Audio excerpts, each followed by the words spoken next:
Ready? There we go.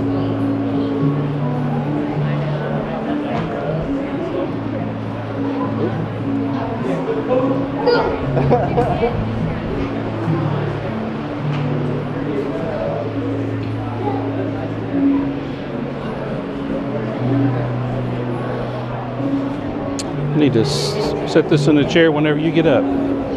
Thank you. I may need you to hand me that about halfway through. I'm going to have my dad in the battery, right? Mm-hmm. Okay. I'm going to use it like halfway through, let y'all put y'all's hands on it. Okay. Mm-hmm. Is that yours? It's his grandmother's. Yeah. She has since she was like 10 years old. I'm good.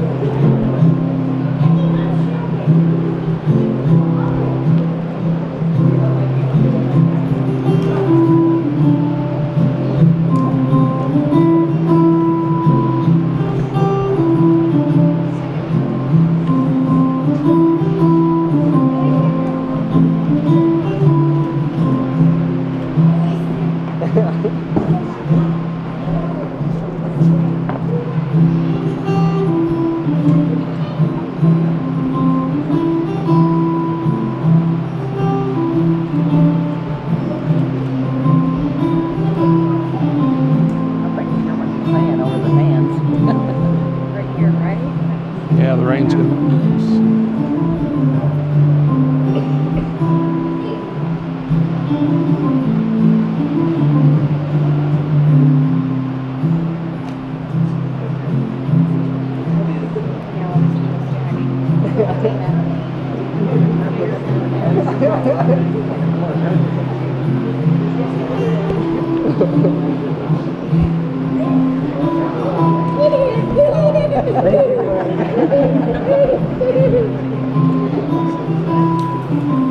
You want to sit right here? Hey, you want to sit right here with me?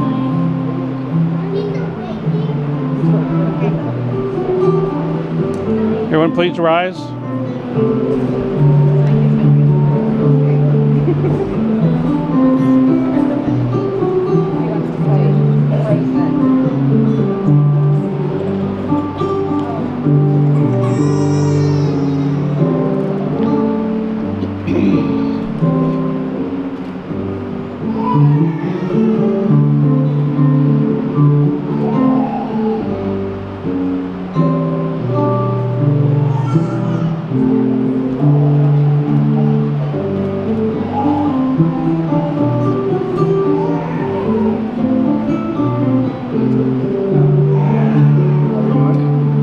There.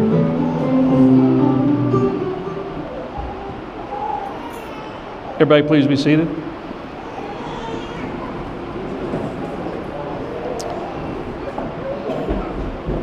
Brother Cody, who presents this bride to us? My mother, my sister, and I. All right, thank you, big brother.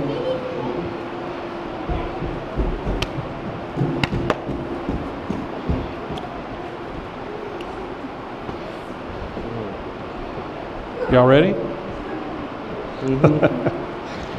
Good evening, everybody. I want to welcome you and thank you on behalf of Casey and Cody and the families. Thank you for being here and honoring them today for this very special occasion. And thanks for coming out in this rain. Excuse me. This is a special occasion for my family because we've known Casey all her life. And she's like a daughter to my wife and I. So this is very special to me to be able to perform her ceremony as well. Just this morning, her mom was reading a devotion that talked about a little flower that when placed in the right soil, it bloomed to be the most beautiful flower in the garden. Casey was given a great hearing challenge at age 2, but was placed in the right soil and has bloomed into the most beautiful flower. She has overcome her challenge and she's now prepared to help others.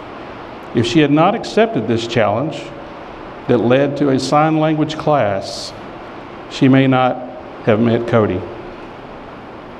Can we acknowledge God's intervention? This is awesome. The Bible verse says, "For I know the plans I have for you." And so now, before we get started on the traditional vows, and with Cody and Casey's permission, I want to share something about our prior conversation that we had over the phone. So Cody and Casey, I ask you to email me 3 things that you love about the other. And we all know that it's a fact that men and women are different in how they communicate. Right? So let me show you something. This is Cody's list. And this is Casey's list. Exaggerated a little bit. Let me put this away. So I added some paper to Casey's list to make a point, because I want to remind you that men and women are different in how they communicate, how they process, and how they think. Okay? And I believe that's God's way of making us, or you, whole as a couple.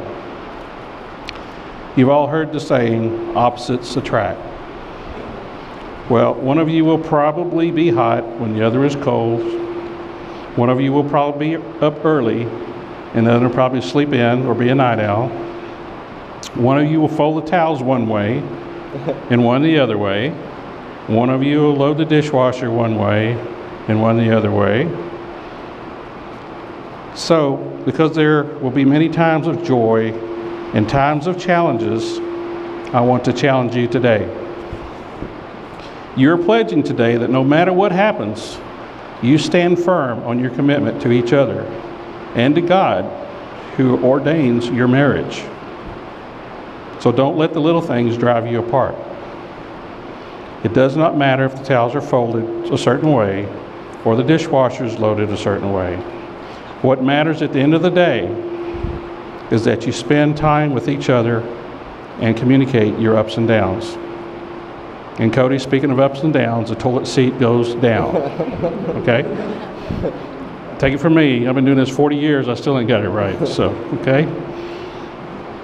So Cody and Casey, now I want to affirm your love for each other by reading your email responses and then read what God says about marriage. Okay? Just briefly, Cody, you said, "She is the only one I can be my true self with. I fell in love with Casey because I felt comfortable talking to her about anything. I fell in love with her because she is so driven, and she also motivates me to be better myself." And Casey, you said, I will highlight, okay? You said the first and most important thing I love about Cody is how compassionate and considerate he is of others. He always puts others first before him, and he will literally take the shirt off his back for someone else. The second thing I love most about him is that he is a family man. I know he will be a great father. This is very important to me because, as you know, I never grew up with a father figure. The third most thing I love is his personality. He makes me laugh about the most insignificant things, even when I'm mad or stressed out.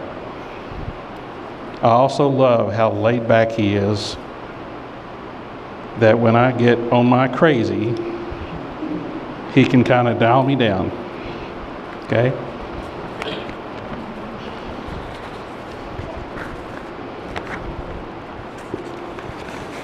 Put that away.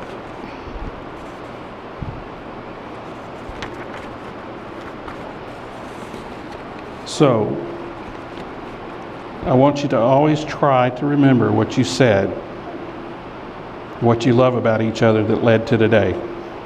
Okay? You've probably heard this before, but listen to this in 1 Corinthians. Love is patient, love is kind. It does not envy, it does not boast, it is not proud, it does not dishonor others, It is not self-seeking. It is not easily angered. It keeps no record of wrongs. Love does not delight in evil, but rejoices with the truth. It always protects, always trusts, always hopes, always preserves. So we're almost to the vows, okay? As I read the remaining Bible verses, they may sound like they come from in sequential order or from the same chapter, but they come from several places in the Bible. And they confirm the importance God puts on marriage. Marriage is mentioned 5 times in the Old Testament and 16 times in the New Testament. So listen to this. In Genesis, the very first book of the Bible, God said, "Therefore a man shall leave his father and his mother and hold fast to his wife, and they shall become one flesh." And in the book of Mark, it says, "But from the beginning of creation, God made them male and female. Therefore a man shall leave his father and mother and hold fast to his wife, and the two shall become one flesh. So they are no longer two, but one flesh. What therefore God has joined together, let not man separate." Now you know, this is the second time God says this, but it's in a different book. Proverbs, a book of wise counsel, says, "He who finds a wife finds a good thing and obtains favor from the Lord."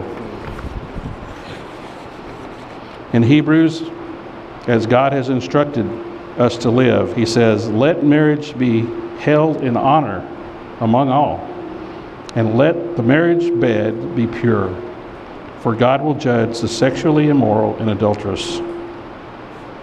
And lastly, in Ephesians, it says, "Husbands, love your wives as Christ loved the church, and how he gave himself up for her, that he might sanctify her, having cleansed her by the washing of the water with the word, so that he might present the church to himself in splendor, without spot or wrinkle or any such thing, that she might be holy and without blemish. In the same way, husbands should love their wives as their own bodies. He who loves his wife loves himself." You see there again, God puts a great emphasis on marriage. And so now I want to challenge you. I've affirmed you. I want to challenge you. You're now about to take your vows, and they should be taken very seriously. As you pledge to everyone here, all your family, all your friends, and to God, that you will keep your vows. So if you put God first and always, and you seek his help through study and prayer, he will help your marriage. Okay? I want to put this down because I have a special treat. I have Cody's grandmother Combs' Bible for this part. Let me grab that.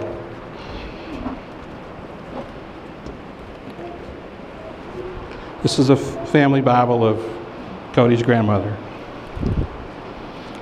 And I want to note in the front cover of it, when I opened it up today, it says, "Precious Lord, take my hand." Okay?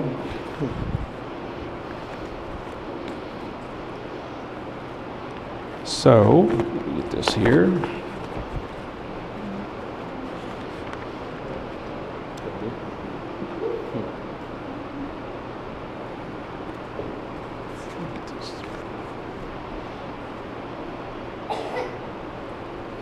Just a second.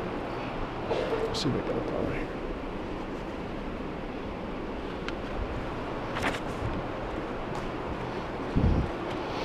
Okay, what I want to do at this point is I need to ask your intent. Okay?